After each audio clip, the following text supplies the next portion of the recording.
Hey YouTube, today I'm coming to you with a real quick video on the Mosin Nagant PU sniper rifle and how to identify your rifle to see if you might have an XPU sniper rifle.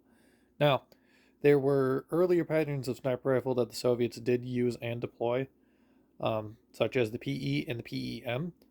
This isn't really going to be covering those videos, although I will very briefly touch on those mounts. Um, for an XPE, there's going to be screw holes on the receiver ring, whether it be a round receiver or a hex receiver. And now this is a finished M39, but same type of receiver. Um, you'll see 3 screw holes on the left and 3 screw holes on the right. Now, that'll give that away as a PE. Obviously, check the date of production and all that to, to weed it out to make sure it's not a forgery. PEMs are going to be side rail, and you're going to have plugged screw holes like that, but not in the same spot as this. So this one is an example of a PU sniper rifle. So if you've got a plugged receiver, take a look at this video, take a look at your gun. If these are in the same spot, that would denote that your rifle was a PU. Now, more than likely, you do have a PU sniper rifle rather than a PEM. The PEMs were significantly rarer. I don't remember how many PEMs were made, but there were 388,000 PUs made. Touch on production in just a sec here. But you'll see one right in the stripper clip bridge, one a little bit forward of that, one there, and then one kind of down in there. You can see it. Now, years of production for a authentic PU sniper rifle. Now, keep in mind we're talking Russian production. There were rifles made after World War II by other countries such as Hungary, but we're talking Russian production. So you're looking for a Tula or an Ashevsk rifle. The Ashevsk were built in 1942, 1943, 1944. You're not going to find a 1945 or 46, although there were about 1,250 rifles accepted in 1945, but they were all 1944 production. And then you are going to find one whole serial number prefix of 1947 rifles.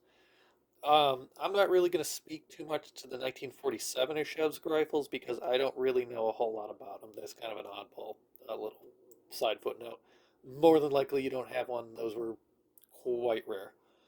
Um, or you could have a Tula. The Tulas were produced in 42, 43, and 44.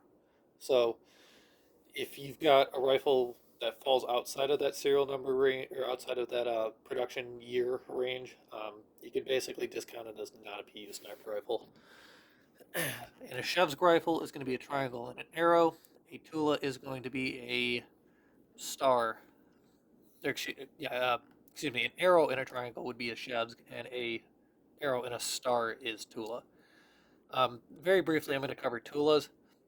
There'll be the tip of the star right around this area, and you'll have a CH marking.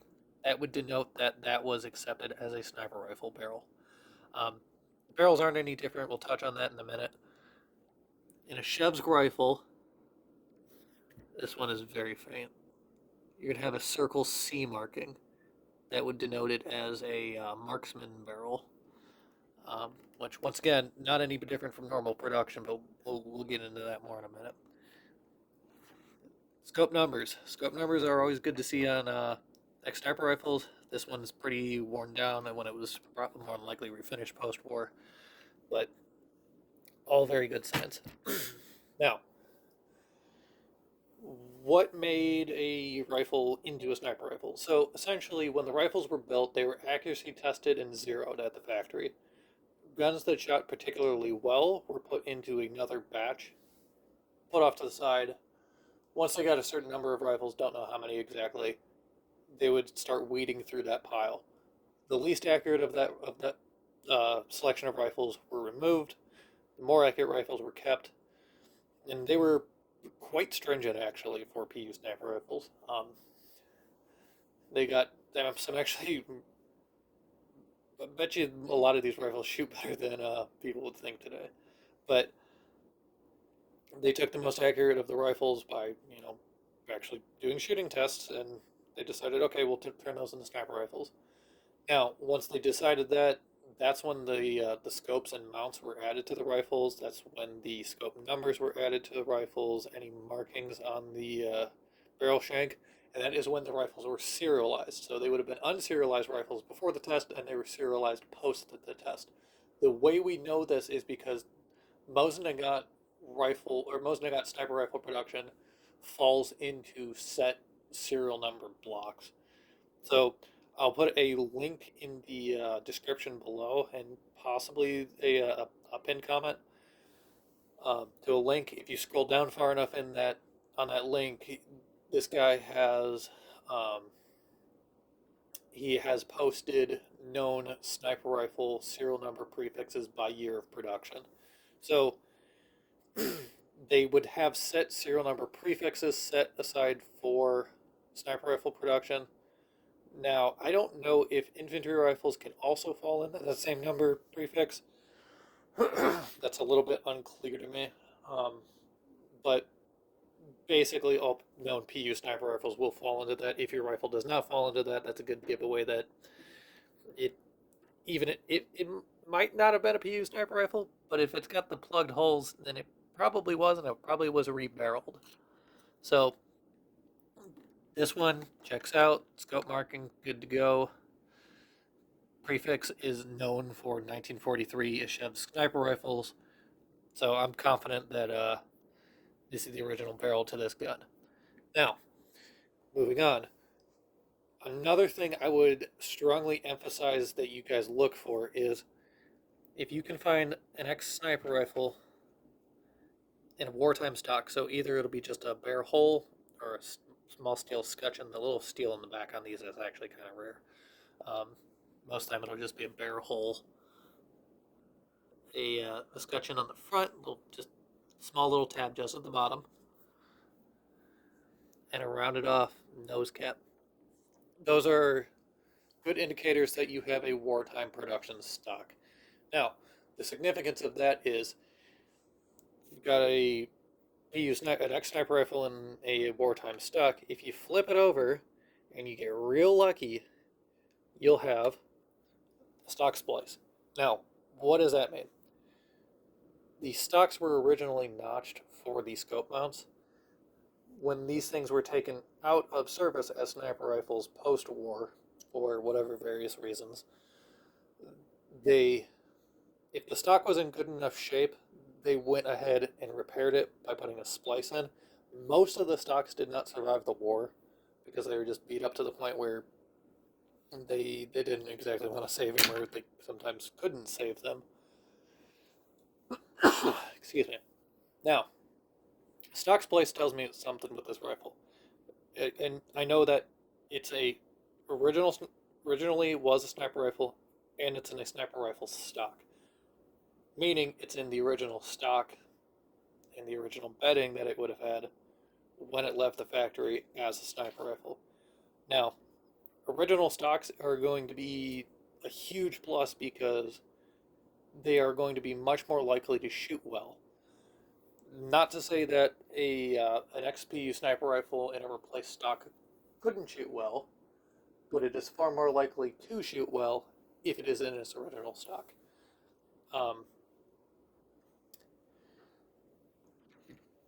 Outside of that, I mean, not a whole lot to be said.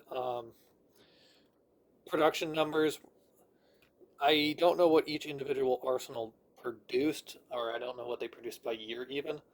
Um, but out of the 17.4 million M9130 service rifles, 388,000 of them were built into sniper rifles. Now, that's a huge number of sniper rifles for World War II. The Soviets fielded more sniper rifles than any other country. But with that being said, 17.4 million rifles is a massive amount of infantry rifles. Doing the math, that means that 2.2% of M9130s were built into sniper rifles. So, more or less, you get about a 1 in 50 chance of your rifle being a sniper rifle. I would say you've probably even got a less than a 1 in 50 chance of finding one out on the street, out in random gun stores or gun shows or whatever. just because when people find these, they tend to grab them just because sniper rifles are kind of cool, you know. Um, and typically speaking, they're a little bit better shooters, or oftentimes a lot of better shooters. For example, accuracy standards of the era were about 6 to 8 inches for infantry rifles. I believe the K98 was 6 inches, if I'm not mistaken. And as an example, I have a 1943 Winchester M1 Garand with a barrel that gauges 0, so basically a new barrel. With M2 ball at 100 yards, I was shooting between 5 and 7 inches. Now, that's pretty acceptable for rifles of the era. Contrary to popular belief, these things aren't precision rifles. There were basically no service rifles of the era that you would consider like truly accurate by today's standards.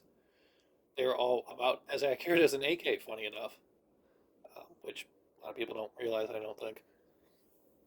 But this particular X sniper rifle that I have will consistently, with Tula ammo, believe me or don't, will consistently shoot 2¼ inch groups with irons. Now, probably could shoot better with a more competent shooter behind it, but that's what I was able to get out of it, and I am more than pleased with that. I actually do intend to take this rifle out to some significant distance at some point. But anyway, if you like that video, rate, comment, subscribe. If you feel like I missed something, put it in the comments down below. I'd love to hear it. Uh, yeah, I mean, not impossible to get your hands on one of these by any means. I've seen good, I don't know, I probably see about 3 or 4 of them a year, I want to say. So, I mean, they're out there. Don't, for the love of God, don't pay a significant price increase for these. Like, $100 more than a normal M9130. Okay, fine. As long as the bore's in good shape. And, well, as long as the rifle itself as a whole is in good shape. $100 more. Okay, sure. But don't shell out stupid money for these things because they're out there. You can find them. Anyway, rate, comment, subscribe. Got an M9159 Mosin coming pretty soon to the collection, so we'll definitely do a video on that. See you guys.